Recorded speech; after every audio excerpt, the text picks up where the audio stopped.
Halo semua, salam sejahtera Malaysia. Selamat datang ke channel Vels Lifestyle. Tuan-tuan dan puan yang amat dihormati sekalian. Terdapat satu ulasan menarik hari ini, dan ini adalah berkaitan dengan status Tan Sri Azam Baki sebagai Ketua Pesuruhjaya SPRM dan juga status Peguam Negara Tan Sri Idrus Harun. Kedua-dua nama ini baru-baru ini di media sosial telah disebut-sebut oleh pemimpin bersatu. Ini adalah berkaitan dengan kenyataan kepimpinan bersatu ataupun Ketua Pemuda Bersatu Wan Ahmad yang menyatakan gesaan beliau supaya Tan Sri Azam Baki dan juga Tan Sri Idrus Harun untuk meletakkan jawatan. Seperti yang kita tahu, Tan Sri Azam Baki hari ini tetap memegang jawatan sebagai Ketua Pesuruhjaya SPRM, manakala Tan Sri Idrus Harun yang dikabarkan akan ditamatkan kontraknya pada bulan September, tetapi setakat ini belum ada pengganti yang sesuai untuk menggantikan jawatan Peguam Negara.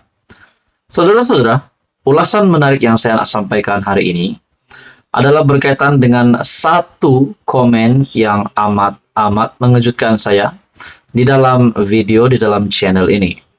Komen ini menyebut kedua-dua nama Peguam Negara dan juga Ketua Pesuruhjaya SPRM.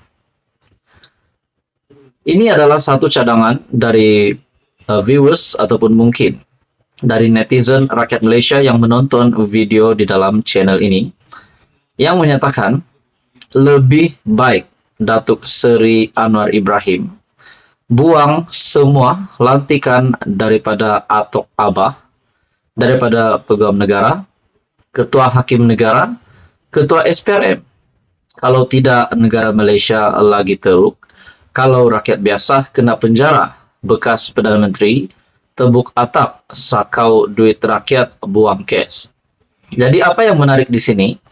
Menurut salah satu pengguna laman media sosial di YouTube channel ini telah meletakkan komen mencadangkan Perdana Menteri Datuk Seri Anwar Ibrahim untuk membuang semua lantikan daripada Atok Abah ataupun Muhyiddin Yassin yang pernah memegang jawatan sebagai Perdana Menteri sebelum ini.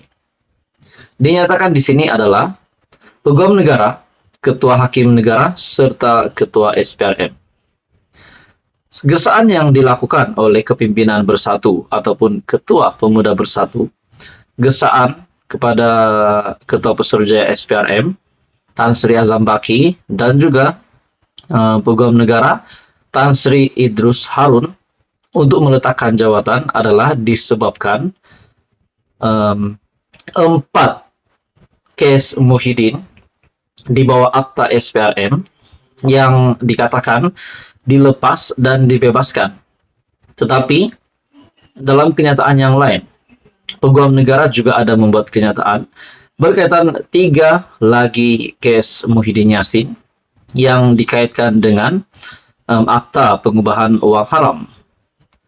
Jadi saudara-saudara, terdapat 3 lagi akta yang kekal untuk Muhyiddin Yassin. Dan di dalam komen ini yang menariknya, cadangan ataupun mungkin satu gesaan juga daripada rakyat Malaysia yang menyatakan lebih baik Datuk Seri Anwar Ibrahim buang semua lantikan Peguam Negara, Ketua Hakim Negara, dan Ketua SPRM. Menurut Anda, saudara-saudara, tuan-tuan dan puan, adakah relevan untuk Azam Baki diganti dan juga Peguam Negara diganti? Ataupun mungkin, kalau benda ini relevan, siapakah yang bakal menggantikan kedua-dua individu ini? Saudara-saudara, tuan-tuan dan puan, Anda boleh meletakkan cadangan ataupun komen Anda berkaitan dengan ulasan kali ini di ruangan komen di dalam video ini. Sekian saja untuk kali ini. Teruskan bersama di dalam channel ini untuk info yang seterusnya. Mohon juga bantu channel ini dengan menekan butang like, share, dan juga subscribe. Salam sejahtera Malaysia, tuan-tuan dan puan yang amat dihormati sekalian. Hari ini terdapat satu ulasan yang cukup menarik, yang sangat hangat. ini adalah berkaitan dengan rombakan ataupun penukaran menteri di dalam kerajaan kepimpinan Datuk Seri Anwar Ibrahim, Perdana Menteri Malaysia yang ke-10. Dalam ulasan ini menyebut bila lagi Anwar hendak melakukan perubahan, rombakan dan menukar mana-mana pemegang jawatan dalam kerajaan, termasuk menteri yang sejak 8 bulan lalu didapati gagal berfungsi dengan baik. Soal Syahbudin.com. Dalam sebuah artikel dari Syahbudin.com, ulasan yang sangat panas ini dan cukup padu yang bertajuk Iktibar Keputusan Pilihan Raya Negeri. Anwar harus segera lakukan perubahan dan rombakan. PRN 6 negeri sudah pun berakhir dan semua orang setuju bahwa keputusannya tidak cukup ampuh untuk menggugat kedudukan Anwar Ibrahim sebagai Perdana Menteri. Ini bermakna Anwar boleh mempertahankan kerajaan perpaduan yang sedang diterajuinya kini sehingga PRU 16 akan datang. Tetapi, berdasarkan keputusan PRN di 6 negeri, apakah jangkaan paling mudah untuk masa depan Anwar seterusnya? Secara mudah, kalau kita bertanya kepada 10 orang, hampir semuanya sepakat mengatakan keputusan PRN itu meletakkan masa depan Anwar dalam bahaya. Untuk mudah difahami lagi, daripada 10 orang yang ditanya itu, paling minima 6 daripadanya pasti dengan berani mengatakan Anwar dan kerajaan perpaduan akan tamat riwayatnya pada PRU 16 nanti. Apa yang nyata, keputusan PRN lepas menunjukkan PH gagal mendapat sokongan pengundi Melayu yang memadai atau mencukupi untuk memenangi lebih banyak kerusi di 6 negeri terbabit. Kemenangan kerusi PH lebih banyak disumbangkan oleh kesatuan sokongan daripada pengundi bukan Melayu semata-mata. Dalam keadaan sedemikian, lebih malang lagi kerana UMNO yang merupakan rakan kongsi PH dan diharapkan dapat menambah sokongan hampir secara total ditolak oleh pengundi Melayu sendiri. Dengan pengundi Melayu lebih memilih PN, khususnya PAS, terbentang kini ialah keberadaan UMNO tidak memberi nilai tambah dan tidak juga memberi tambah nilai kepada PH serta kerajaan perpaduan.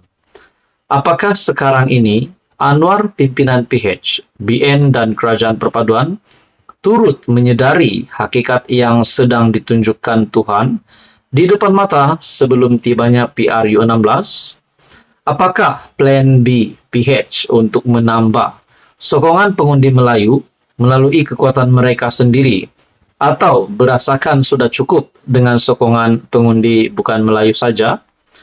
Kalau benar-benar disedari, mengapa setelah hampir seminggu sejak keputusan PRN diumumkan, masih tiada apa-apa tindak balas bimbang yang kedengaran ditunjukkan?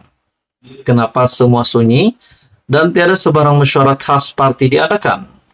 Bila lagi Anwar hendak melakukan perubahan, rombakan dan menukar mana-mana pemegang jawatan dalam kerajaan, termasuk menteri yang sejak 8 bulan lalu didapati gagal berfungsi dengan baik, bilakah juga mahu menggerakkan perancangan untuk menambah baik komunikasi, penyebaran maklumat, menjawab, menangkis, serta melakukan serangan terhadap fitnah-fitnah yang berleluasa di media sosial terhadap kerajaan perpaduan?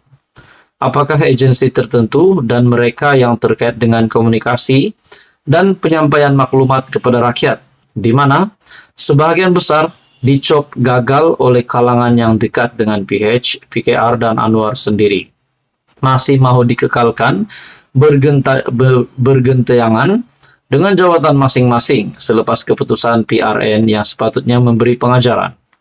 Jadi saudara-saudara, di dalam artikel ini, Tidak segera melakukan sesuatu samalah seperti seorang yang sakit hanya menunggu detik kematian dengan berbaring di katil saja sepanjang masa.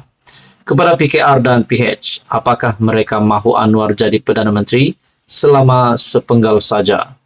Selepas Anwar, tidak mahukah mereka melihat pemimpin PKR lain turut berpeluang jadi Perdana Menteri? Nah, saudara-saudara, message ataupun ulasan dari Syahbudin.com ini cukup padu, dan ini pasti membuka mata ramai orang. Adakah Datuk Seri Anwar Ibrahim seperti di dalam artikel ini? Anwar harus segera lakukan perubahan dan rombakan. Adakah beberapa menteri bakal dipecat ataupun diganti? Dan kita tunggu apa yang dilakukan oleh kepimpinan Kerajaan Perpaduan. Kita berharap yang terbaik untuk Kerajaan Perpaduan pimpinan Datuk Seri Anwar Ibrahim. Tonton dan Bapak, sekian saja. Teruskan bersama di dalam channel ini untuk info yang seterusnya. Mohon bantu channel ini dengan menekan butang like, share, dan juga subscribe.